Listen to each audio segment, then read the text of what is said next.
Vi har med oss en gjest I dag, en ung dame fra India som heter Anupa Khati. Og som så ofte så har vi tenkt å spørre også henne om livet og om hvordan hun ble kjent med Jesus Kristus, litt om bakgrunnen hennes og litt om historien så langt.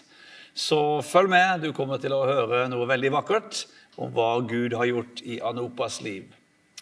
So Anupa, welcome to our program here in Asia Link. Thank you. And we have already said that you are from India, and we have told our viewers that we will be asking you some questions about your life. And you didn't grow up in a Christian family, right? You grew up in a different religion. Tell us a little bit about that. So yes, I was born in a Hindu family, and where my fathers and mothers, like natives, both were Hindu. And so as I can remember, like we used to worship lots of idols, and as you can see in India, so there are lots of god and goddess, and my mom used to worship that one, and she was very strong believer into those things, those kind of thing. And also like so she used to follow the rituals, and she used to follow many things accordingly. So it was very strange for us to see sometimes, like when she used to worship the things. So as a girl, when you grew up in that house, did you feel that this Hindu religion was bringing the family a lot of blessing and peace and joy, or how was it? Actually, when I was small, so we used to enjoy actually our religion, and also like especially when we used to have a festival, and I used to like enjoy and celebrate a lot. But when I started growing up, and when I started seeing the things like which inside the house, like where my mom used to worship the lots of idols and do lots of weird things, and also like in a very awkward dress, she used to stay, where you can see those kind of dress in India in a idols, statue. So it was very like strange for us to see those kind of things, and yes. Yeah, and as I have heard also some of your story before, I know that this very fervent worshipping of the idols that especially your mother was doing, she actually got it from her dad. Is it like that she was somehow led into it, or? Actually, when she was 7 years old, when she was child, so she got that spirit actually already. But like my grandfather, so he thought that she couldn't be able to handle those things in that age actually. So he did something actually. So and the time passes by. So when she got married with my dad, and then later on, so again she started having those spirit, and like we can like it can be visible, so for us we can easily see those kind of things. And the way she used to the way she used to start acting, and the way she used to behave, and lots of things. And some of those things, as you say, they ended up not being good at all for you and for your family. Like what kind of consequences, or what kind of reactions did you see there in your mother's life when she was continuing with this worshipping of the idols? Yes, so when she started worshipping the idol, so as the time passes by, so I also had my grandfather, so he's already died now. But before he passed away, actually, he also was a idol worshipper, and where he used to do witchcraft and all as well. And of course, my mom doesn't used to do a witchcraft, but still she used to worship idols. And before he passed away, so he transferred all the demon spirit into my mom's life, actually, into my mom's body. And then so where it was very hard for my mom to handle it, all the spirits actually, and already her life and her body was already in a control in a demon's hand, and her life was already occupied by a demon spirit, and where she used to speak different tongues through demons, and where she also used to prophesy And slowly, as the time passes by, so she started losing her sense, and then she started not to recognize us. She started forgetting us, who we are. So it was really hard for us to see those kind of things. So yeah. You're saying that your mother ended up, and she was not very old at that time, but still she ended up like not even recognizing her own family members? Yes, so see, actually, when actually, for example, so when I used to come from a market and enter in a house, and then she used to ask, "Who are you? Where are you coming from? So where are you going?" Like that. So it was very strange, and like to hear those kind of things. So yeah. And these things developed, Anupa, so that little by little she got just worse and worse, and to a point where you have shared with me before, since we have talked about this, that actually she was, in a way, coming to the end of her life. Yes. How did that how did it look like? What happened to her? Did she stop being normal with you, or what actually happened in the house? Actually, so the thing was like that. So she doesn't used to bother us at all. She stopped bothering us at all. Yeah. And then like 24 hours she used to meditating the idols and also worshipping. And sometimes, like not sometimes, but often regularly, my dad used to get so much offended with her, like she don't, like if she doesn't ask for him for a tea or like breakfast or lunch, so not at all. And then so it was like that, and then the things was going very worse and worse day by day. And then we tried taking her into like the temple, so where like we believe that like if we take into the temple, so there you can see a priest, and then who do some kind of meditation and worship. And then so we have a mindset that like if we take there, so she will get rid of those things and she will heal from the things that she has into her life. And we visited lots of like many different temples, but that couldn't help, and it was very sad for us to see that thing. And also we try taking her into the Muslim prayer house, and that also didn't help. Actually, I clearly remember that like when we take her into the Muslim prayer house, so that time, so instead of like healing, so he did something more, like he add like transfer some spirit into her life. And then when we came back at home, then she started acting so much weird things.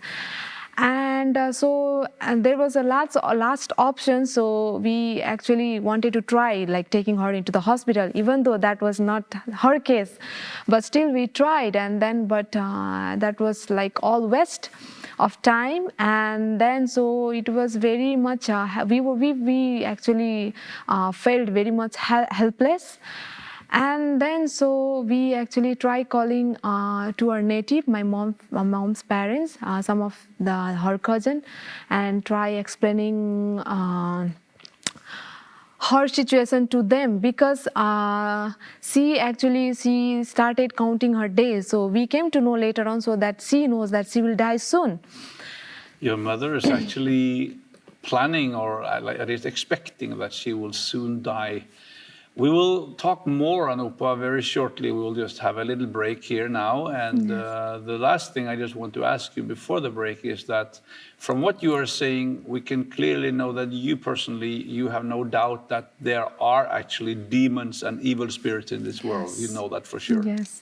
So, Anupa, you shared that your mother tried every way to be helped and healed from her situation. But in the end, after visiting many temples, many even like mosques and hospitals, so nothing could help. Then what happened? So we had no options actually, so we cannot go anywhere. And then so actually the thing was that like we try calling to our native, some of our cousin, like my mom's cousin.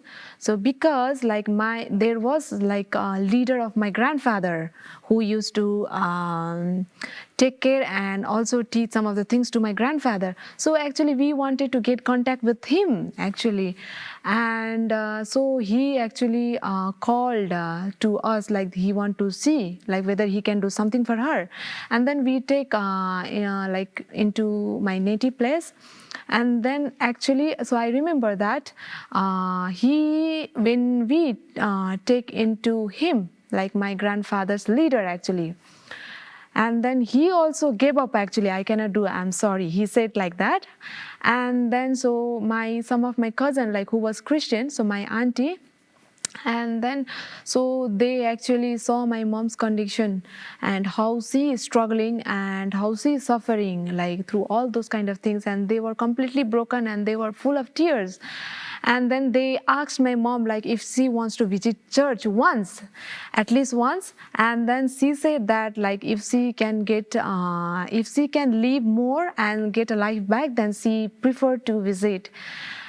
And so we took her into the church. So praise God, like we without single penny. So when she went into on her knee, and then like literally I can see from my eyes that the healings and deliverance flowing from her life, and then she's getting better.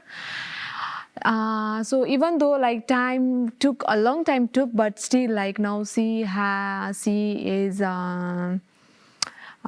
back in life, and she's doing so much good. And like as I can see, she trusts God so much. And so compared to the past life, so she is living a very blessed life, and God has done so much new things in her life. So as I can see that one, so God has been like so much faithful with her and also with me. So that day, so I also decided to follow Christ, and also a new faith born into my heart. And from that day, so I started believing in Christ, and also like from that day, so God has been so faithful to me until now.